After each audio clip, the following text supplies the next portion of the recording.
কোরআন কি আল্লাহর বাণী কিনা? ফাফিরু ইলাল্লাহ ইন্নী লাকুম মিনহু নাযীরুম মুবিন। সুতরাং তোমরা আল্লাহর দিকে ধাবিত হও, আমি তার তরফ থেকে তোমাদের জন্য সুস্পষ্ট সতর্ককারী, আমি তার পক্ষ থেকে তোমাদের জন্য সুস্পষ্ট সতর্ককারী। ইন্নী লাকুম মিনহু নাযীরুম মুবিন। ব্যাপারটা কেমন হয়ে গেল না? এই কথাটি কি আল্লাহর বাণী হতে পারে? আল্লাহর মুখ নিঃসৃত বাণী, আল্লাহর সরাসরি বাণী হতে পারে? কখনোই না। নিশ্চিত বোঝা যাচ্ছে এটি হচ্ছে রাসূল করিম সাল্লাল্লাহু আলাইহি ওয়াসাল্লামের কথা। আসসালামু আলাইকুম ওয়া রাহমাতুল্লাহ। নাস্তিকরা আজকাল বলছে কোরআনে আমি শব্দ ব্যবহার করে আল্লাহ রাসূলের দিকে সম্বোধন করে বলা হয়েছে। তাহলে কি কোরআন মুহাম্মদ সাল্লাল্লাহু আলাইহি ওয়াসাল্লামের লেখা?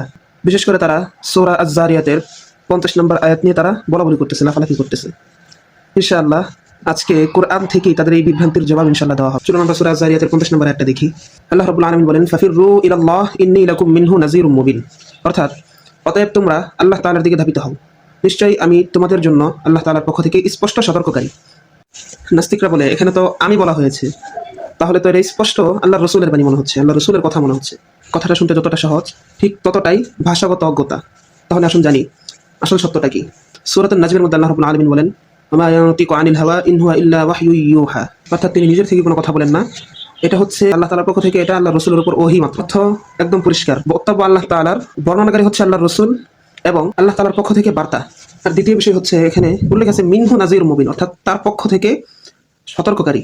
এখানে মিনহু দ্বারা স্পষ্ট বোঝা যায় যে আল্লাহ তাআলা রাসূলের মাধ্যমে কথাটা বলাইছেন, মূলত বক্তব্য আল্লাহ তাআলার, বর্ণনাকারী রাসূল। এবং আল্লাহ তাআলা এই আয়াতে আমি শব্দ ব্যবহার করার দ্বারা রাসূলের পরিচয়টা আল্লাহ তাআলা উল্লেখ করেছেন যে রাসূল সতর্ককারী আল্লাহ তাআলার পক্ষ থেকে। একটা উদাহরণ দিলে আরো ভালোভাবে বুঝবেন। ধরুন বাদশাহ বার্তাবাহক পাঠিয়েছে, তো বার্তাবাহক গিয়ে কিন্তু সেখানে বলে যে আমি তোমাদেরকে এই আদেশ করলাম, এই হুকুম প্রদান করলাম, এই দরখাস্ত করলাম ইত্যাদি। ধরুন বার্তাবাহক নিজে আমি বলতেছেন, তার মানে কি এই বার্তাবাহক নিজেই বক্তা? অবশ্যই না। এখানে বক্তা হচ্ছে বাদশাহ, আর বার্তাবাহক হিসাবে যেহেতু তাকে পাঠানো হয়েছে সেহেতু সে আমি শব্দ উল্লেখ করতেছে, তার মানে নিসবত নিজের দিকে নিচ্ছে না, নিসবত নিচ্ছে বাদশার দিকেই। তো ঠিক তেমনই আল্লাহ রসুল বার্তাবাহক, বক্তব্য আল্লাহর, চারণ হচ্ছে রাসূলের মুখ থেকে। 3 নম্বর পয়েন্ট হচ্ছে কোরআনের অন্য আয়াতেও কিন্তু এরকম বলা হয়েছে, যেমন সূরা হিজরের মধ্যে বলা হয়েছে ইন্নামা আনা নাযীরুম মুবিন, নিশ্চয়ই আমি স্পষ্ট সতর্ককারী। এবং সূরা সাদের মধ্যে বলা হয়েছে কুল ইন্নামা আনা নাযীর, বলুন আমি কেবলমাত্র সতর্ককারী। এখন কথা হচ্ছে নাস্তিকরা ওই সমস্ত আয়াতের ক্ষেত্রে চুপ কেন?